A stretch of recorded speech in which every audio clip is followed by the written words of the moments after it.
2018 বিশ্বকাপ defending champion Germany group পর্ব থেকেই বিদায় নেয়, আর সেই ব্যর্থতার পর সমালোচনার সবচেয়ে বড় লক্ষ্য হয়ে ওঠেন মেসুত ওজিল।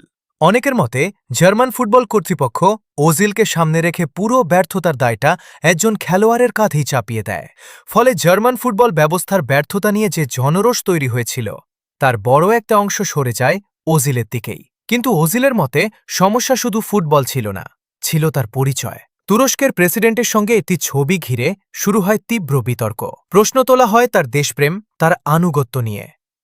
তখনই ওজিল লিখেছিলেন সেই বিখ্যাত লাইন, জিতলে আমি জার্মান, হারলে আমি অভিবাসী। অবশেষে মাত্র ২৯ বছর বয়সে জার্মান জাতীয় দল থেকে অবসরের ঘোষণা দেন তিনি। এরপর থেকে যেন আর আগের সেই জার্মানিকে দেখা যায়নি। ২০১৮ ও ২০২২ দুই বিশ্বকাপেই গ্রুপ পর্ব থেকে বিদায়। অনেক ফুটবল প্রেমীর বিশ্বাস, জার্মানির মিডফিল্ডে ওজিলের মতো একজন সৃজনশীল প্লেমেকারের শূন্যতা আজও পুরোপুরি পূরণ হয়নি। জার্মানিতে জন্ম হলেও ওজিলের শিকড় ছিল তুরস্কে। জাতীয় দল ছাড়ার পর তিনি তুরস্কের সঙ্গেই আরও গভীরভাবে যুক্ত হন এবং সেখানেই জীবনের নতুন অধ্যায় শুরু করেন।